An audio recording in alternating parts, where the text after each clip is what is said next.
Alright, we're back. T5 out. Just see it side by side here for comparison.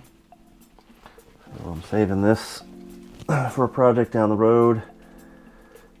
And who knows what that's going to be, but if I ever get rid of this thing, I'll never get another one.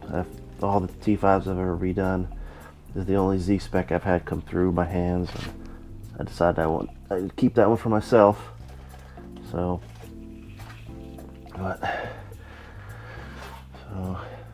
car's way up in the air. Things are apart. Clutch, this thing's barely got 1,000 miles on it. I just wiped it down. That's a little surface rust more than anything.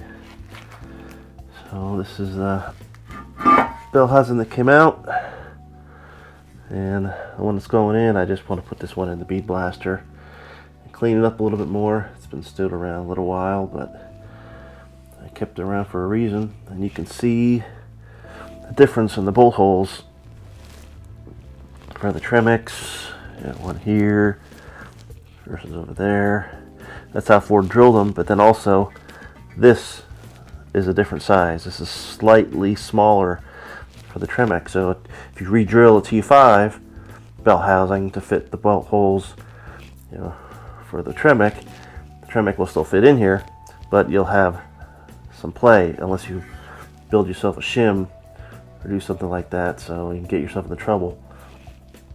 Listening to some other people online say, oh, we just got to re-drill it and then away it goes. And it doesn't work like that. So, but I have an adjustable clutch port pivot, so I'm going to take that out and stick it in here because we're going to have the dual plate clutch RST going in, and that's going to require a little bit of adjustment to get the clutch fork in the right orientation. So, take it underneath here.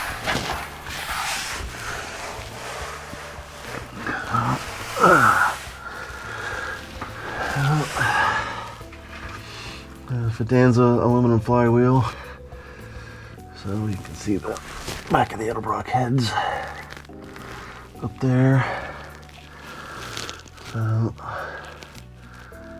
and things should start going back together pretty quick. The drive shaft is out, the rear end I'll do at a later time, but yeah, things are going. I don't think you need to see a wrench turn by turn streaming video of how this gets done, but I'll just keep giving you updates and bring you back when, probably when the clutch is in. That'll be interesting to see, so I'll get back at you soon.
Alright, here's with the bell housing cleaned up.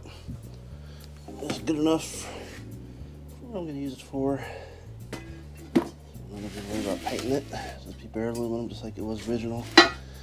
Just to prove that there is a difference between the T5 hole and the TREMEC hole. Here is an input bearing retainer. It's a little more class T5. So if you put it in T5 bell housing, it just squeaks in there. And I'm not going to force it. I got to force it back out, but it's a nice precise fit. That's what lines everything up for you.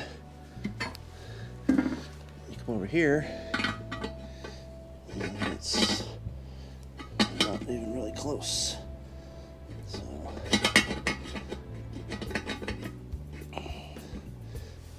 you can kind of see probably like a 1/10 out. There, it just drops right in.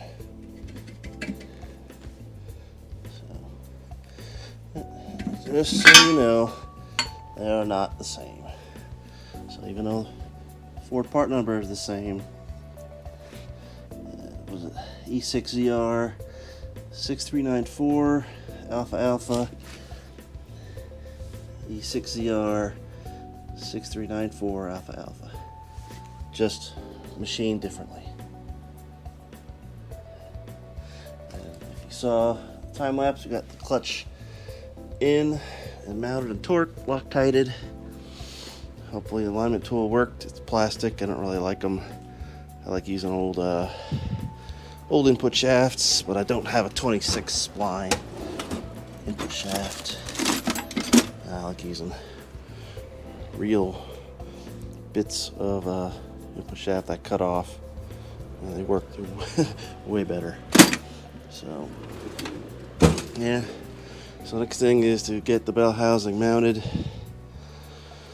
and I gotta play with that clutch, or swap the adjustable clutch fork pivot, and that's gonna take some time. I don't even know if I'm gonna worry about time lapsing that. I'll just bring you back when it's all mounted up, then you can show you the orientation of where the clutch fork is in the opening there.